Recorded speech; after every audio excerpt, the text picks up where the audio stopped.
Assalamualaikum warahmatullahi wabarakatuh. Halo sobat-sobatku yang dirahmati Allah.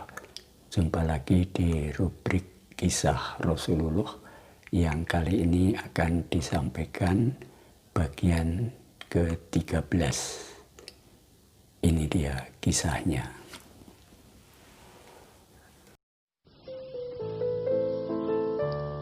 Kisah Rasulullah bagian 13. Allahumma sholli ala Muhammad wa ala ali Muhammad. Percakapan dengan Aminah. Karena kejadian itu, Halimah kembali ke Mekah dan menyerahkan Muhammad kepada ibunya. Aminah menerima kedatangan mereka dengan rasa heran. Mengapa engkau mengantarkan kepadaku, wahai ibu susuan? Padahal sebelumnya engkau meminta ia tinggal denganmu. Iya, jawab Halimah. Allah telah membesarkan Muhammad. Aku sudah menyelesaikan apa yang menjadi tugasku. Aku merasa takut karena ada banyak kejadian terjadi padanya. Jadi, iya, aku kembalikan kepadamu seperti yang engkau inginkan. Sebenarnya, apa yang terjadi? Tanya Aminah. Berkatalah dengan benar kepadaku. Halimah terdiam sejenak, lalu bercerita dengan rasa berat. Ada dua orang berbaju putih, membawanya ke puncak bukit. Mereka membelah dan mengeluarkan sesuatu dari dalam dadanya. Setelah berkata demikian, Halimah mengangkat wajahnya memandang Aminah. Tetapi ia terkejut melihat wajah Aminah demikian tenang. Apakah engkau takut setanlah yang mengganggunya? Tanya Aminah. Halimah mengangguk.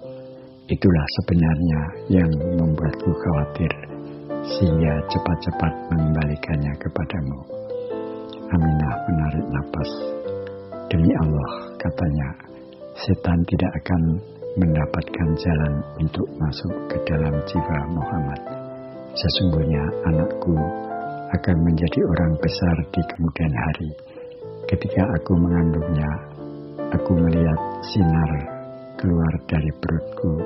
Dengan sinar tersebut, aku bisa melihat istana-istana Busra di Sam menjadi terang benderang.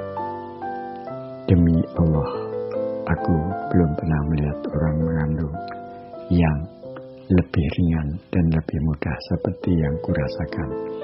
Ketika aku melahirkannya, ia meletakkan tangannya di tanah dan kepalanya menghadap ke langit. Halimah mendengar semua itu dengan takjub. Aminah menyentuh tangan Halimah dan berkata lembut, biarkan ia bersamamu dan pulanglah dengan tenang. Muhammad kecil pun kembali dibawa pulang. Namun, lagi-lagi terjadi sebuah peristiwa yang akhirnya membuat Halimah benar-benar khawatir dan mengembalikan Muhammad kepada ibunya. Allahumma sholli ala Muhammad wa ala ali Muhammad. Orang-orang Habasyah, Kak, tunggu, seru Muhammad sambil berlari menuruni bukit. Saat itu, usia Muhammad sudah 5 tahun. Ia sedang berlari mengejar saudara-saudaranya, yaitu anak-anak Halimah. Mereka sedang menggembala kambing. Ayo Muhammad, kejar kami kalau bisa, ujar Syaimah, anak perempuan sulung Halimah, sambil tertawa. Anak-anak itu terus bermain. Diam-diam, ada beberapa orang Nasrani dari Habasyah sedang memerhatikan mereka. Lihat Kak, itu ibu datang, seru Muhammad. Anak-anak menoleh. Mereka memekik senang melihat Halimah datang menjemput. Namun wajah Halimah tampak khawatir. Ia mencurigai beberapa bayangan yang sedang mengintai sambil berbisik-bisik di kejauhan. Hatinya makin berdebar ketika orang-orang Habasyah itu datang mendekat.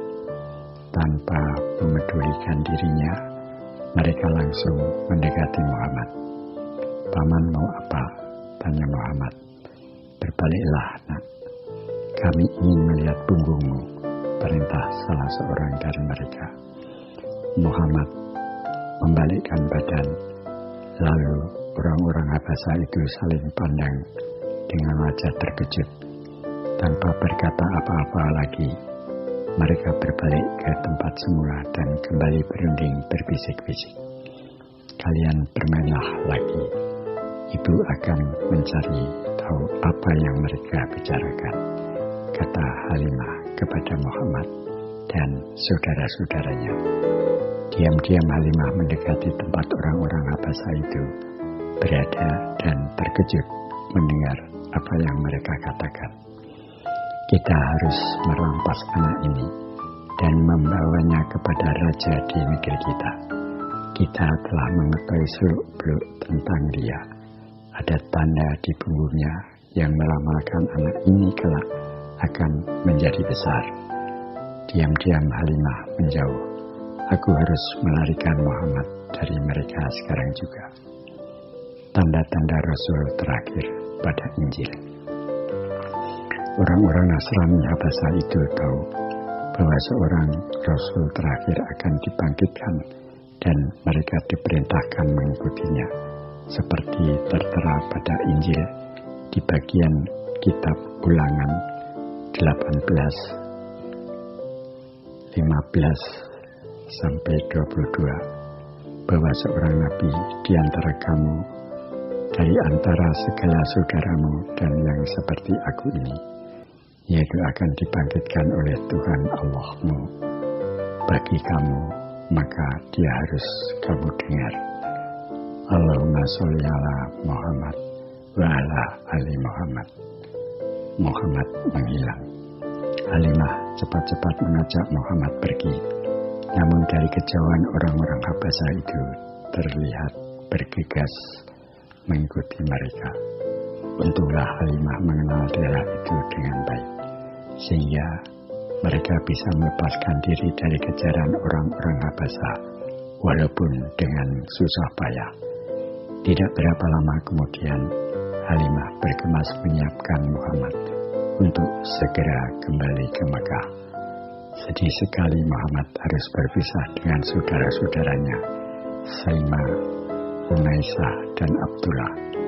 "Muhammad, jangan lupakan kami ya," pinta Saimah dengan mata berkaca-kaca.